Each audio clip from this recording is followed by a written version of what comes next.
Okay, I'm back. Third video. I think I'm gonna try to group this and make it a playlist. This kind of should have been the first video, but I wanna talk about a lot on this one, so I'm probably just gonna have to speak faster. But anyway, number three is on what does spirituality mean to me, and I'm wondering what it also means to other people. But to me, I put down you live a certain way, and it's centered around morals, virtues, and laws, and detaching from the egos or what we call the seven deadly sins. I feel like what that's on tier one of what it means to be spiritual people or spiritual person. Um, because what I found out too, I'm kind of skipping, but what I found out is uh, that basically we have a vessel, a vessel. Most people would know a vessel as like a ship or a car. A car is also a vessel. It's something you get into and you operate.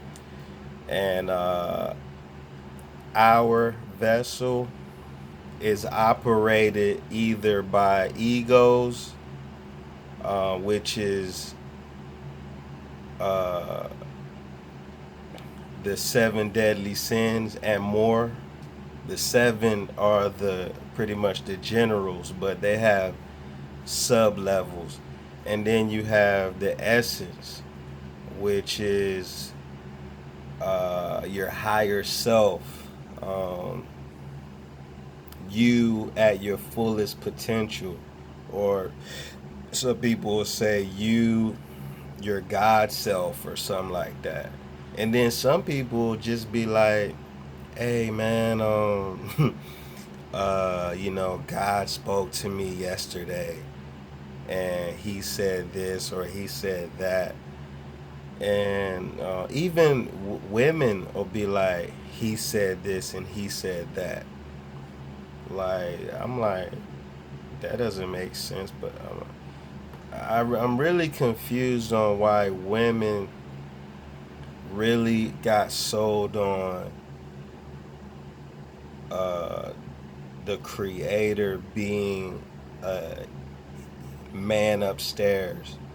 And that term alone, anybody that I hear say the man upstairs and yeah, he did this and he did that, I I I don't know. I kind of feel like you are more religious and not spiritual because but anyway, I got to get back to this. So, what I found out was we are either being operated by our essence and our highest qualities or the egos. And I'm also seeing through some of the Gnostic teachings that this is kind of the realm that they can operate in to the max. Basically, we're in like a fourth dimensional, or they say 3D is height, length, and width,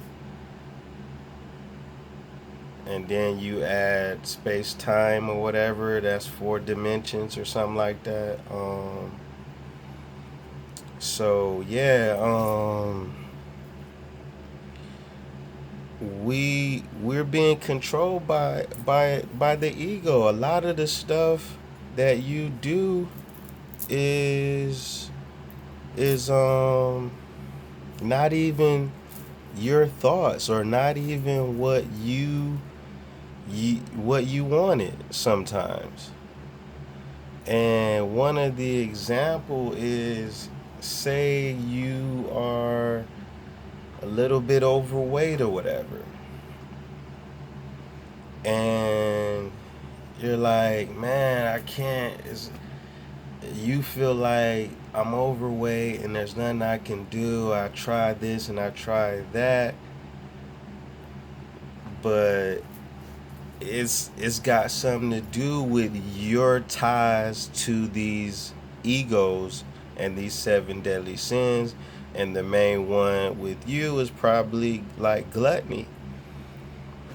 And I was gonna mention some stuff, like if people are having trouble dealing with these egos, um, what they could do, because a lot of times people, like, say somebody is not as healthy, or they got diabetes, or dealing with gluttony, and maybe they heard some doctor say, oh, this is hereditary and shit like that, dumb shit. Um, and, take these pills for life and hopefully it'll help you. But they'll be like, nah, I want to do some more. I've seen stuff on social media and TV shows. I want to, do it naturally or whatever. But and then they'll see some like a 7-day vegan challenge, or they'll see like vegetarians, and they're like, man, I can't do that. I can't just eat vegetables and stuff. And then I'm like, I would say to somebody like that, that is too big of a step. Like, you don't have to just jump into being a vegan. You could do something small, like only drink water.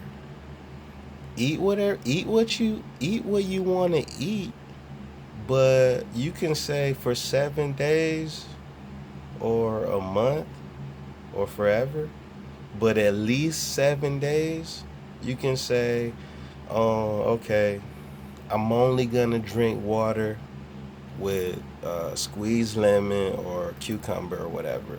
If I want flavor, my only flavors will be lemon juice, or a lemon, throw a slice of lemon in there, or a slice of cucumber.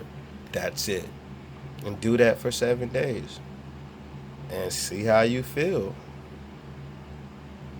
I mean, you can start with that and save a little money.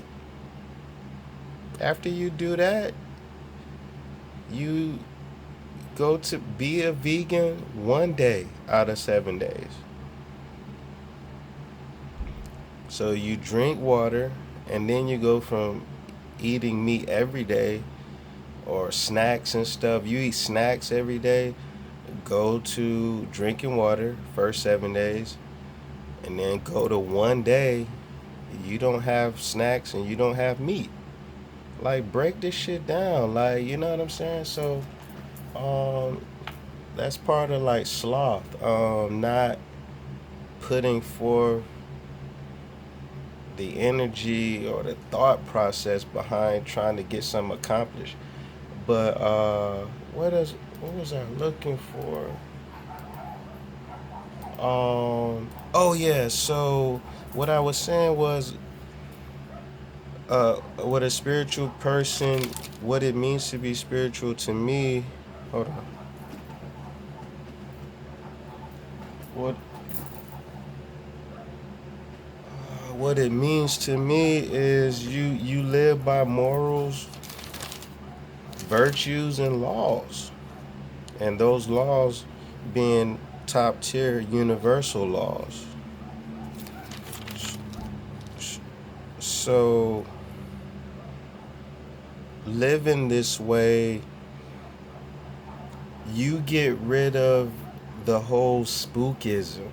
Like, I don't know, I feel like a lot of more type of religious people are when they hear something is spooky, and it's mainly spooky because they don't know what it is.